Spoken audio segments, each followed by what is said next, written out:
Good day, everyone, and welcome back. I hope you're having a better day than I am.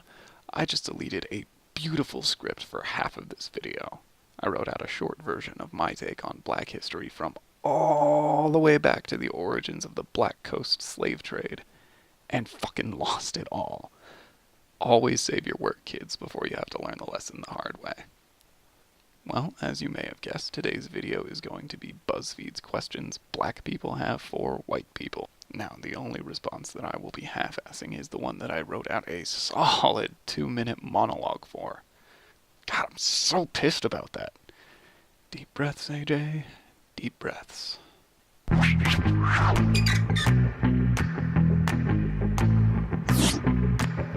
Why do you always make such horrible decisions in horror movies? It's not cool to split up. Those choices are made for the sake of advancing the story. If people were smart and rational in horror movies, they'd all be 10 minutes long. It's called suspension of disbelief, and it's what makes so many kinds of fiction work at all. Why do you freak out when Black people are cast to play white fictional characters? Because fans of their particular flavor of fiction care very much about that particular flavor of fiction. What's the big deal if Idris Elba plays James Bond? I would go see it twice. I literally could not care less. I haven't seen a Bond movie in like 15 years. Why is a big butt and big lips considered attractive on a white woman, but they're unattractive on a Black woman? I'm afraid I have neither the time nor the patience required to go over all the permutations of who was attracted to what, even on a day where I didn't just completely lose the best script I've ever written. Oh, and just so you guys don't think I've only written the ones that you've seen, I was very into drama back in high school. I was actually a decent writer when I cared about the project as much as I care about this channel. Do y'all really think Miley is the one who created twerking? I know she isn't, but I don't care. Twerking is stupid. Really? Yeah, really. Why am I supposed to teach you how to twerk? I didn't ask you to. Don't act like I did. I don't know how to twerk. Good for you. Why is it that white people always act as though they have discovered a new trend when people of color have been doing it for virtually years? Okay, can we just stop and appreciate how stupid the phrase virtually years is? I mean, either you're doing it for literal years, or you're trying to bullshit people into thinking that a new thing is older than it really is. Either way, dude needs to go back to high school English class. And yeah, white people like Black culture. I know I do. If they try to deny that other people were doing it first, they're a dumbass. Why is it when a Black woman wears her hair natural, it's seen as inappropriate, but when a white woman does, it's praised? People care entirely too much about hair, and race, and a lot of other things. I, however, don't have the power or the desire to mold the entire world into not caring about the things that make an individual an individual. This is the hair that I was born with, so you wearing it as a trend is not cute. Yeah, people care too much about trends too. I've seen some women who looked damn good in a perm, but cute is a word that I use very sparingly. It's also not the word that I would use for it. Go talk to other women about that shit. Like, can you appropriate my student loans? Can you take that off my hands? Suck my dick a few times a week, and then we'll talk. Why is it that white crime is seen as an isolated incident, but Black crime is a representation of my entire community? Alright, this is the bit that I'm upset about. I went into great detail about my take on everything from the transatlantic slave trade to mid-90s Black culture. I can't be fucked to do that again. Black on Black crime is actually a major issue in many areas of the country. It's not a simple issue, and if you want to do something about it, you need to address the root of the issue. And white people are not the root. When we see a story on TV about a white serial killer, I don't automatically assume that all white people must be serial killers too. We generally agree that white serial killers generally suffer from various psychopathies, not a violent culture that encourages criminal and violent behavior.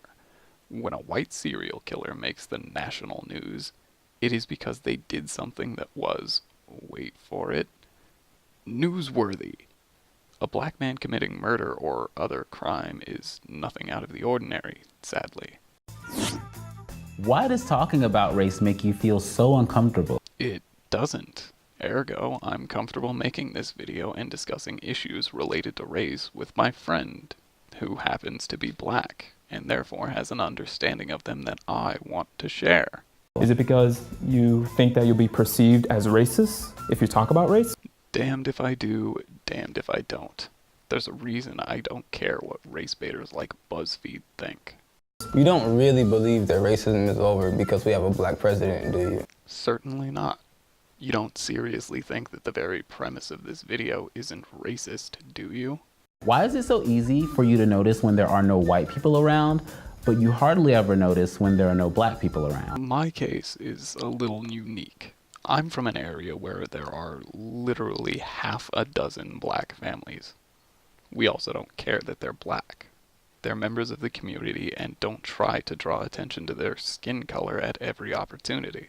Why is your goal to be colorblind? And there's so many different types of people in the world, yet you can't see color? You know, for people so obsessed with the issue of race, I would expect you all to understand that I don't see color is a shorthand for I don't allow someone's race to influence my thoughts, opinions, or actions regarding that person. This is supposed to be a positive sentiment, but of course there's always someone who has to make a mountain out of a molehill. Why do you want to say the N-word so badly? If I don't use it, what makes you think you can't? Here's another thing that I wrote a beautiful response to. That response can be shortened down to context is key. You can, in a positive way, say my nigga as long as it fits the context. What you can't say in any way is nigger.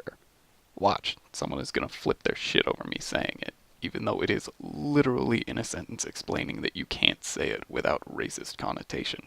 Why do you always want to touch our hair? One of the two black kids in school was actually totally fine with it as long as you asked first. To anyone who might be curious, it's like a sheep. If you don't know a black person who's cool with that, just go find some wool. It's close enough that you'll get the right idea. Who told you it was okay to touch people without their permission? It's not. And those people are either assholes or socially inept. Why do you feel like having one black friend makes you a cultural expert or not a racist? Doing research doesn't even make me a damn expert, but it does give me the information I need to have an informed discussion about the subject with confidence. I'm not constantly asking my black friends to explain why this thing happened or how that thing was received. Is your only black friend comfortable with being the reason why you can't be racist? Yes, both of them are. I call one of them up and ask, but they're out of town and can't make a direct appearance. They also don't know that I'm doing this yet. Nobody knows. By that logic, then I'm not racist. I have a ton of white friends. Actually, a decent joke. Points for you, man, who I'm going to call Black Doctor. Why do you feel comfortable cursing at your parents? Because I know it makes them uncomfortable, and I strive to make everyone in my life grow and accept new things. Why do you kiss your dogs on the mouth? I don't. She kisses me, and it's gross. Her breath is awful, and I tried everything to fix it. How come you can't pronounce black names like Quvenzhané, Quvenzhané. There, happy? but can say names like Schwarzenegger, Galifianakis, and LaBeouf just fine? You're comparing well-known celebrities to a collection of syllables that I'm not even convinced are someone's name. Unfair, Black Doctor. Unfair. Why do you feel like all lions' lives matter, but black lives don't? Cecil the Lion was a local celebrity, and for whatever reason, the US mainstream media latched onto the story. I don't know, I didn't take particular interest in it. Why is a lion's life in Africa more important than the lives of black people here in America? Why are we talking about a lion and not the 5 black men who were murdered since I started writing this script? If black lives really mattered to you, that's the discussion we would be having. What does Simba ever do for you? I am thoroughly unamused by your attempt at a joke. I get it. Lion King was an awesome movie. Nah, that's a bit of an overstatement. But so was Selma, and so was Malcolm X. Never heard of either of them. but I'm immediately disinterested in Malcolm X because I've done some serious reading about the civil rights movement. I do not like Malcolm X's politics. Why is it so hard for you to acknowledge your privilege? I did it literally yesterday. Let me go get the script so I can read it off for you again. Why are you so afraid of admitting that you have some too? I am a passing white heterosexual male who grew up with a roof over my head every single night. That's literally all my privilege. I've been an atheist for well over a decade, no Christian privilege, even though Christians aren't even the big religion around here. Not enough native blood to claim a divvy check, so I've had to work for my money every single month.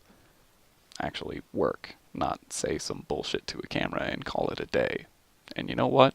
I'll go ahead and finally accept that I have whatever the fuck you call attractive privilege. I never believed it, but I'm almost there. Now it's your turn. How does it feel to not be the spokesperson for your entire race at any given time? Must be nice. When you choose to thrust yourself into the spotlight like this, yeah, people are going to come to you for answers.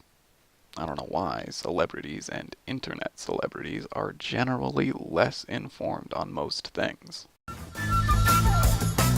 This video was far from wonderful, but it's right on par with what people have come to expect from you, Buzzfeed.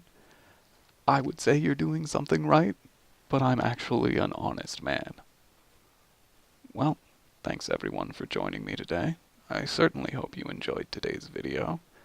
I learned a valuable lesson about saving my work and just want to remind you that Control-S is a lifesaver.